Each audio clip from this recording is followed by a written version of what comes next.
Hello and welcome to today's broadcast. Today we are going to be talking about cheat meals and cheat type of foods specifically.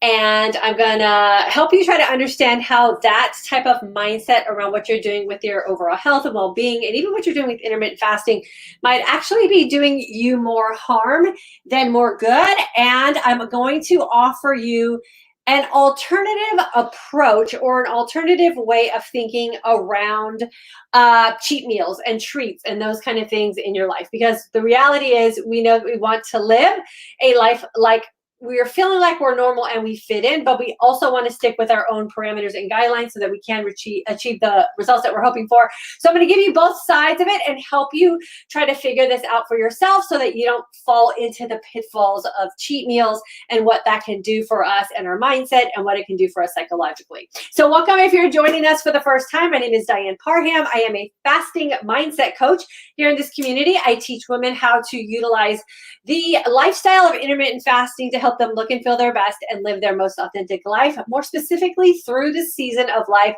of hormonal change. If you're joining us on YouTube, I always ask that you'll take a second to hit that subscribe button and that little bell notification. That way you will know when we go live. And if you're joining us on Facebook, there's a follow button. Make sure you hit that and you will be up to date on all of the things that we have going on in this community as well. So let's talk about cheat meals.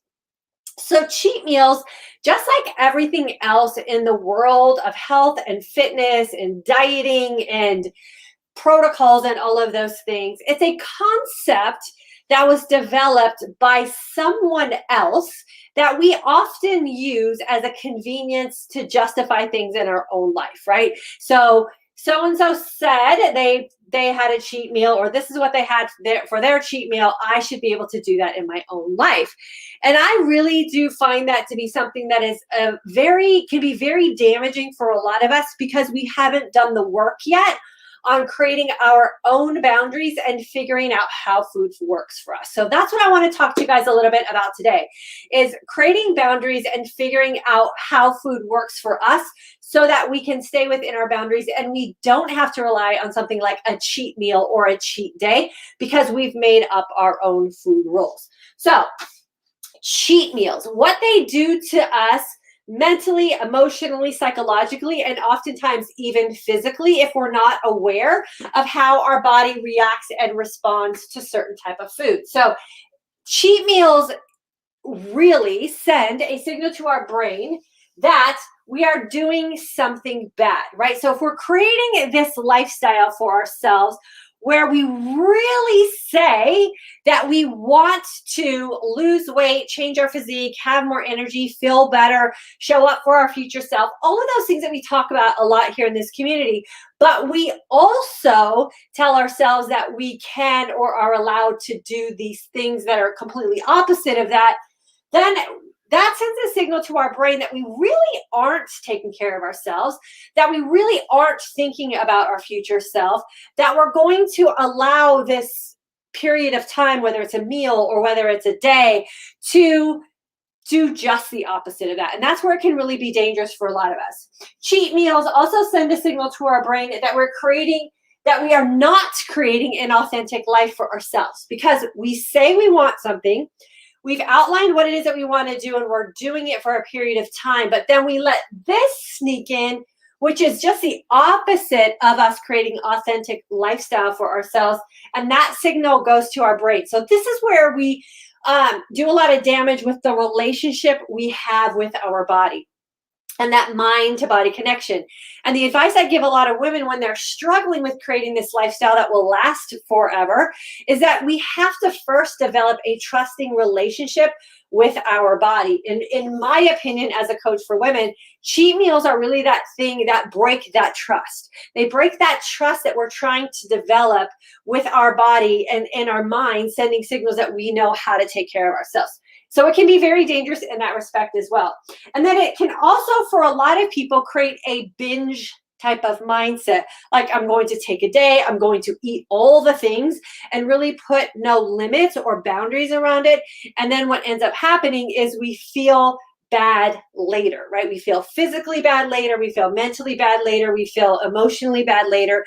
That removes us mentally and emotionally from our current setting, and we become disconnected.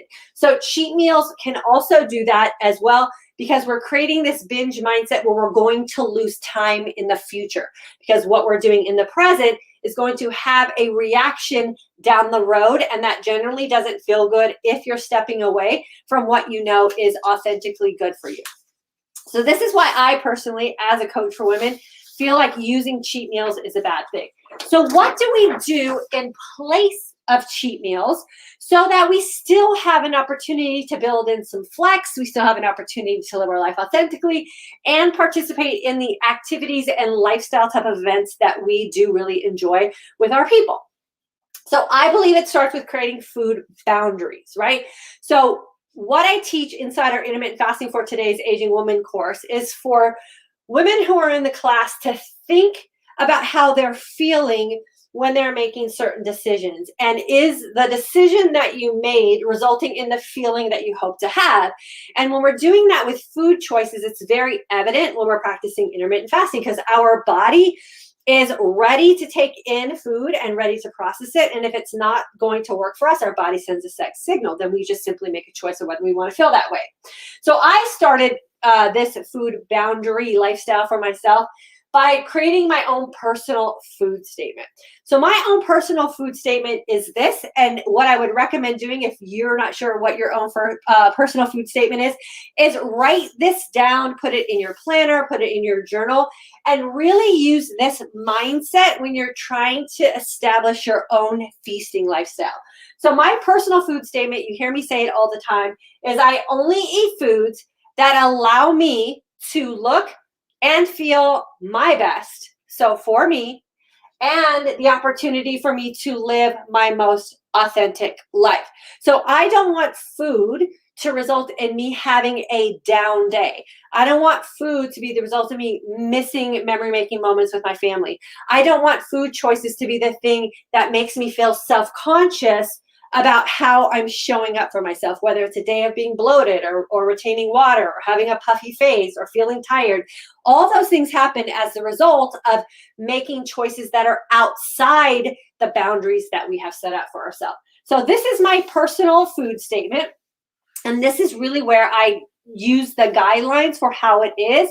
I'm going to flex my food choices and allow myself the opportunity to add in some things that are going to be a little bit off what I do when I'm really dialed in. So how did I decide what looking and feeling my best is? Well, again, like I said, what I teach inside our Intermittent Fasting for Today's Aging Woman course is that you know what works for you when your body has had the opportunity to reset and you've come out of like a good day of fasting, right? Your body's really depleted. You've given it an opportunity to just fix itself on the inside. Then you consume a food that your body's not tolerant of, and you will immediately know you will have a reaction to that food.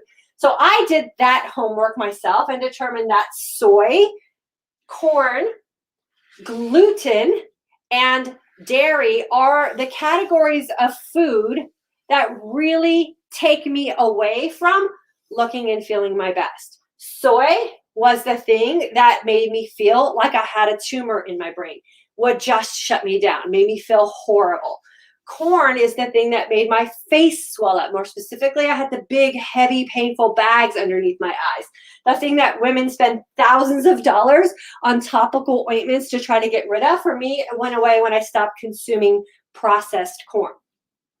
I know that there are certain types of gluten that are just a no-go for me because they make me retain water. They make my body bloat up. They make running really difficult and not very motivating for me because my body has all that water that it's retaining. So I'm very careful about my gluten consumption.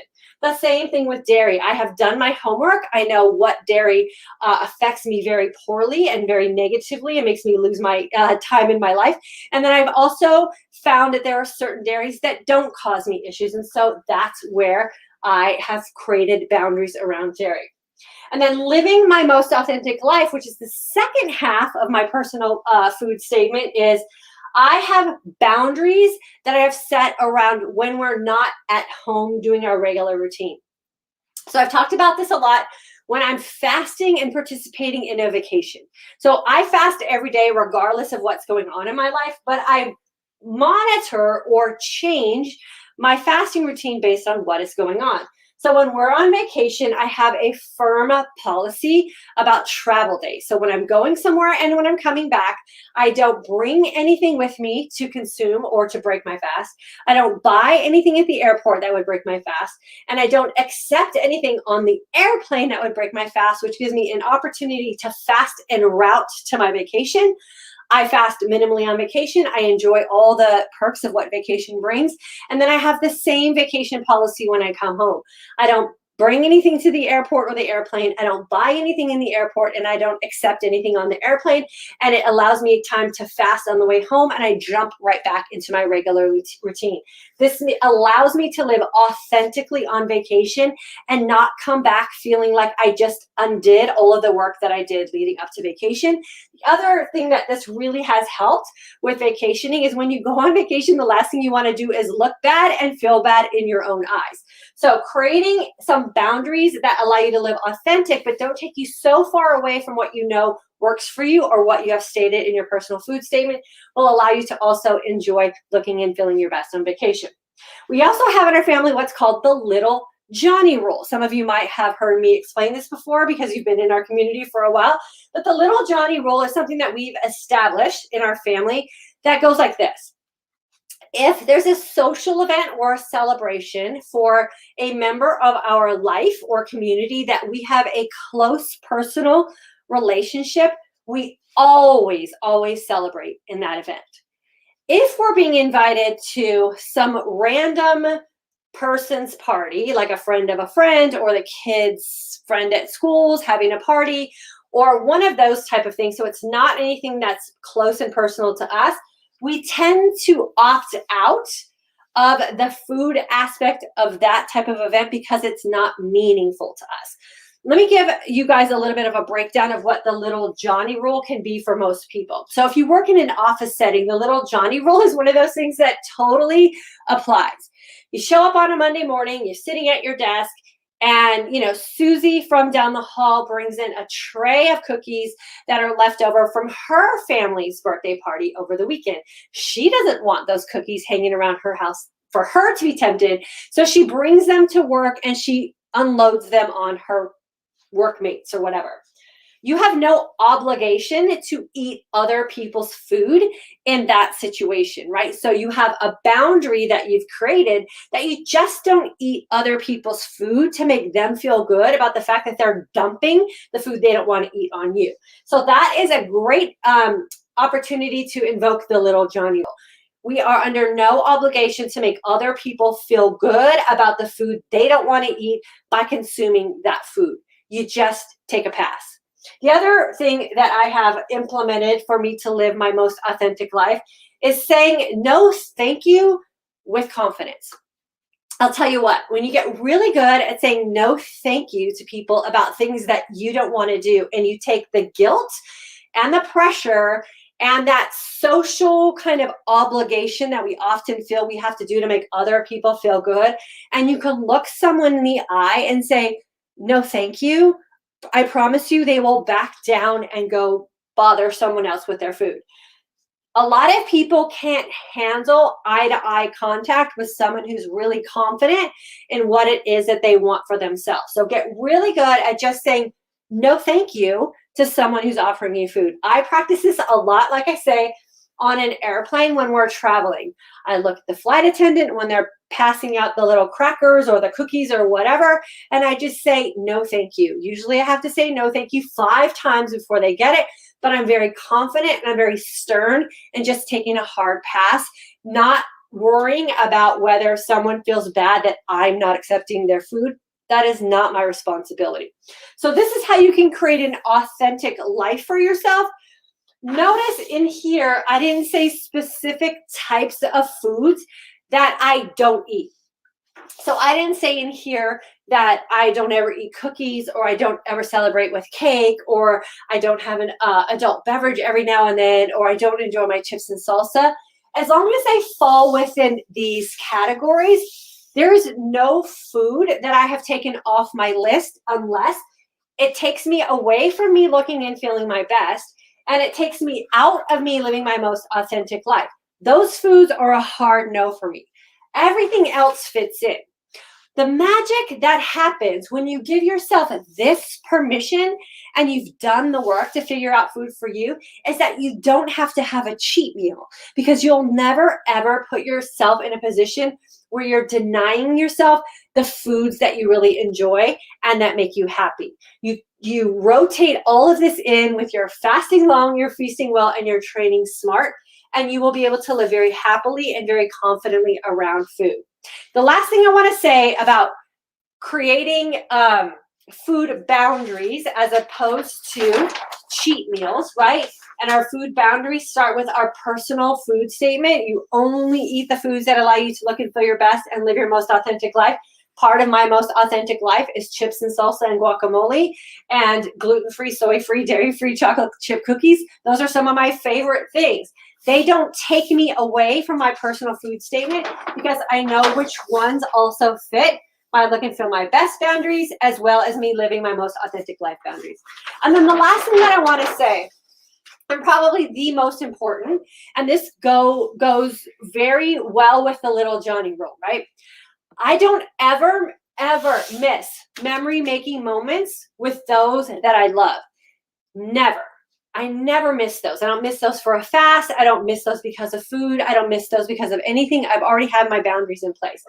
And because I invoke the little Johnny rule with confidence, meaning I don't let other people's value system around food for themselves influence my value system around food for me, that I can do this very confidently and very freely, because I'm not doing it for everyone who's in my circle. I'm not doing it for everyone who crossed my path.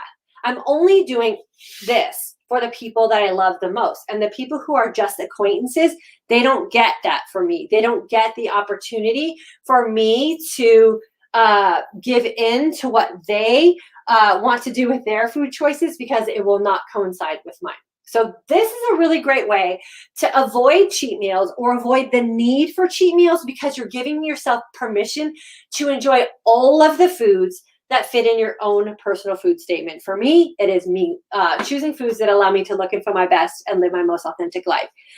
I'm going to ask you guys to do a little bit of homework this week and this weekend, and think about, what is it about food that makes you happy? What is it about food that brings you joy? What is it about food that you and your family absolutely enjoy? Is it a Friday night around the island in the kitchen and gathering and sharing your week's stories? And do you do that around foods? And what kind of foods do you do that with? And do those foods serve you and your body well?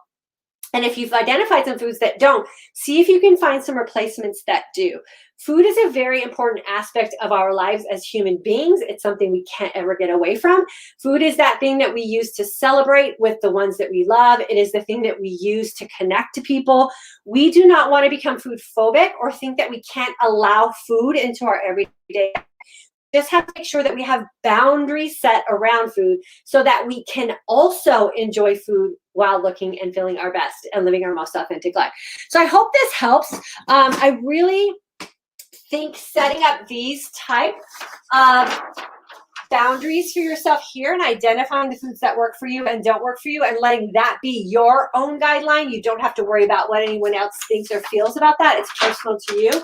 And creating your own food statement will really help you build those boundaries that will help you be even more successful, especially with what you're trying to do with intermittent fasting. I know there are so many women that are feeling like they're always cheating, or they're always failing, or they can't stop this, or they need to get rid of this.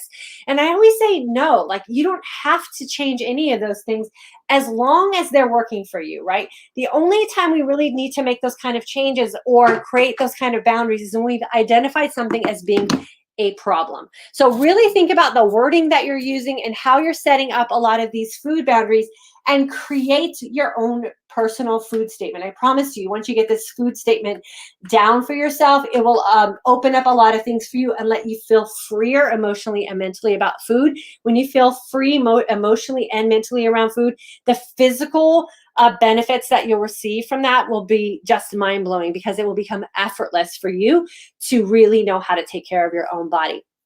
Okay, so for those of you who are interested in jumping into our intermittent fasting for today's Aging Woman course, I always say that is the best place to start, because that's where we do this type of work.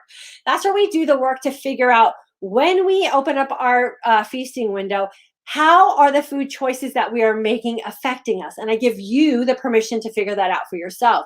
Then you just make a series of choices so that you can streamline what it is you're doing in your feasting window, so you can ultimately receive your goals.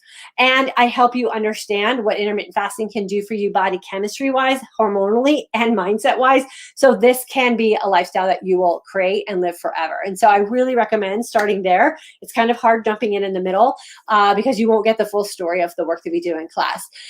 Jell's mommy, hello from Michigan, girlfriend. Patty, good to see you. Marlene, current class alumni, doing so good. I've not only feel amazing every day and wake up feeling like I am doing something for me, plus lost 4 pounds since I started your class on April 14th. Marlene, that is so awesome. And I know that when you get to do something like this and you are doing it for yourself, you're creating your own rules and you're creating your own boundaries, it is such a freeing feeling. And then when you happen to also lose weight, it is like the biggest sense of empowerment and accomplishment. I know, because I went through the same process myself. So Marlene, I am so proud of you. Now you just rinse and repeat all the things that are working for you, and then just build in those flex days when you want to live that authentic life outside of your normal everyday routine. But I am so proud of you. 4 pounds since April 14th is absolutely amazing, especially for the women in this community who find losing weight to be one of the biggest struggles. So I am super proud of you and super honored to have you as one of our graduates. Shauna, hello from Mexico. Good to have you with us, girlfriend. Kali, I think it is. Hello. Have you tried Prolon? So no, I haven't tried that. I do not recommend anything that you have to purchase like that in a food kit. That's a temporary fix, because then you don't know what to do after. I really recommend going at this with all the resources that you already have available, with some education as to why your body is doing certain things. So I personally don't believe in that method of fasting and feasting. However, I know that there's a lot of research that's backing it up. The end result for both ways are the same. It's just the route in which you go. And I think it's a very expensive way. That's a short-lived approach to what it is we're trying to do here for the long term. Juan, hello from London. Kali, I like cooking and making meals. Awesome. Yeah, that's the best. Carmen, hello, girlfriend. It's so good to see you as well. Haven't seen you here in a while. Patsy, my son graduates in May, and I'm definitely going to celebrate him and have a slice of his cake. High sugar foods are not part of my regular regimen. Thank you, Diane, for this post. Yeah, Patsy, for sure. Here's the deal. When we do those kind of things, also like a graduation or a wedding or those kind of things, remember that the event is celebrating your son and his graduation. Cake happens to just be part of some of the things we have at the event. So really be present with your son and probably his friends and the place that you're at and the purpose of the celebration. And then don't make the decision about the cake until you're there. Right? Because you might get there and feel like the cake is so not an issue for you and you could just pass on it, or you could have a little bite of it and then just be done, kind of thing. You do not have to eat a full serving of a cake that's put in front of you. And you can also make that decision when you get there. Like, I'm going to go in, I'm going to celebrate my son, I'm going to celebrate his graduation, I'm going to celebrate me and helping my son get to his graduation, because it's also a part of the work that you've done. And then make the decision when you're there. Like, maybe cake isn't part of that celebration that day. Maybe it is, but don't put so much pressure on yourself about the cake aspect of it. Try to put your emotions and your thoughts into your son, and let the cake be that thing that you'll decide when you get there, with some boundaries that you have in place, for sure. But I'm super excited for you and super happy that your son's graduating. That's a great day for sure. Debbie, thank you for your inspiration and authenticity. I'm getting back to IF correctly. Yeah. It pays. It pays to do the work on this. I think I said on Monday that my husband and I this year have really decided that we're going to make us and our health a hobby. And I'm taking it in like a hobby, like I would be taking up tennis and taking tennis lessons. And what would I need to be really good at playing tennis? I would need a tennis racket. I would need specific shoes for tennis. I would need cute little tennis skirts, I'm sure. And what investment would I put in that time-wise, financially, calendar-wise? Like, what would I have to put into my hobby as a tennis player to be really good at tennis? And what if I took all of those resources and all of that energy and put them into me being my best self, entering my 55th year? And so that's what I'm doing this year. I'm putting a lot of investment financially and some tools that have been really fun. And I'm putting a lot of energy mentally and emotionally into my mindset and how I'm thinking about caring for myself as an aging woman. And I got to tell you, it's really fun. And we don't often think about ourselves and how we're taking care of ourselves as something that we could justify as a hobby. But I'll tell you what, when you flip that script and really commit to you and the investment that you can make back at you as a hobby for how it is you want to age and some things that you want to invest in for yourself, it's super fun. And for me and my husband, it's a blast for us as a couple as well. So think about some of those kind of things too, like where are you spending your time and where are you spending your money? And can you put some of those things back into you to make you a better version of yourself as well? Carmen, August 2018 grad and still going strong. My girl Carmen is one of our poster women for the Intermittent Fasting for Today's Aging Woman course. She has an amazing story. She also has an amazing YouTube channel where she shares what she's doing with her sewing and stuff like that. So check her out. Carmen, put your YouTube channel on here so people can go follow you there as well. But she has done a great job. But she hasn't faltered since 2018. So she's a perfect example of what we can do as aging women when we commit to ourselves and how it is we want to age. Tracy, hi, I am deciding that regular pasta does not work for me. My body tells me. I saw Banza pasta in the feasting guide, but I had never heard of that before. Can you talk about it for a sec? Yeah, so Banza pasta is a chickpea pasta. So it's made out of chickpeas. It's a little bit different than regular pasta. You don't have to cook it as long. But with sauce and all those kind of things, like pasta isn't really one of those things we necessarily taste. It's just sort of a thing that holds stuff together in a bowl or whatever. And so think about it under like that context. The other thing that's a really amazing substitute for pasta is steamed broccoli, steamed cauliflower, zucchini that's kind of spiralized, and spaghetti squash. So Banza is not going to offer you necessarily a lower carbohydrate type of meal. It's a pretty, because it's a chickpea, it has a lot of carbs in it, but it's definitely not gluten. So that's the first switch you're going to make. If you're looking for something that's a lower carb alternative, I would recommend spaghetti squash, zucchini, spiralized noodles, steamed broccoli, or steamed cauliflower. Those are all great options. You'll never even know that you don't have any pasta underneath there, because most of the time what we taste is what we put on top of the pasta. So those are some great alternatives for you as well, Tracy. And Bekali, I have my son's kindergarten graduation, my birthday, and his birthday all in a row. Okay, so here's the other thing. Just like breakfast being the most important meal of the day, and the cereal companies selling us that cereal was the thing that we were supposed to eat for breakfast, why is it that we feel like we have to have cake for our birthday, right? And that was one of those things in our family. We just stopped that tradition and we don't celebrate with birthday cake. Our kids don't even miss it. No one asks for it. It's just not a thing that we do. So another way that we can create these personal food statements and boundaries around the most authentic life we want to live is ask ourselves a lot of questions about why it is we're carrying over traditions from the past that no longer serve the life we're living today and the future that we want to have for ourselves. So we don't necessarily do birthday cake on a birthday. It's just not what we do. So consider some alternatives that you can add in as well. And if you still want to do birthday cake, especially for someone graduating from kindergarten or younger kids, there are a lot of really great versions out there. There's an amazing company called Simple Mills Foods, and they do an amazing gluten-free, dairy-free, and soy-free cake mix with frosting, and you can make a birthday cake at home. So there's lots of options these days for that as well. Patsy, you are super welcome, girlfriend. Bakali, can IF help with belly fat? IF is the best source for reducing hormonal belly fat because you're putting yourself in a fasted state, and a fasted state is the opportunity to reduce a lot of the hormones that are out of balance, insulin and leptin being the two primary hormones that are causing us to hoard fat. So it is definitely will help with that. Carmen, thank you, Diane. My YouTube channel is under my name, Carmen. Is it Solomon? Is how you pronounce your last name? I'm sewing a wardrobe that fits because of my weight loss from IF. There you go. She's trying to make clothes that'll fit her new, slim and healthy body because she's lost so much weight with her, intermittent fasting. So good for her.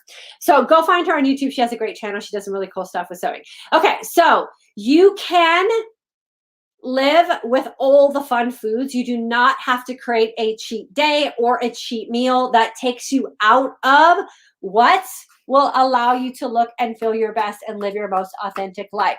Just find foods that fit within the boundaries that you've created for yourself and give yourself permission to enjoy them with the people you love, making memories. Don't feel obligated to eat other people's food that they're trying to dump off you because they don't want to eat it. It is not our responsibility to make other people feel good about that. Get really good at looking people in the eye and saying, no, thank you. There is no further explanation needed. If you don't want something, all you need to say is no, thank you, and then build boundaries around what it is you're going to do when you're outside of your daily routine. I promise you, the mindset change that will happen for you is so freeing, and it is so empowering, and it is something that you can rinse and repeat for the rest of your life, and you will never have to skip a beat in how it is you're showing up around the people that you love. So I hope today's conversation helped. This week has all been around our mindset and the mindset changes that we can create for ourselves so that we can live our life very happily for our future self. Thanks so much for joining me today. You guys remember our intermittent fasting for today's Aging Woman course will start again on May 1st. You can sign up at the fortodaysagingwoman.com site. Just join my email list. I will email you. The foundation for everything we talk here about in our community chats starts with our intermittent fasting for today's Aging Woman course. Build that foundation there. I promise you it will save you so much time, so much energy, and so much money. And then you take the foundation that you learned in class, you jump into these live coaching calls with us, and then we just reinforce everything that you have already been taught. So welcome to our community. If you're new, I will see you guys back here on Monday. I'm always available through private messaging on Instagram and Facebook, so always feel free to reach out. I'm here to answer any questions you have.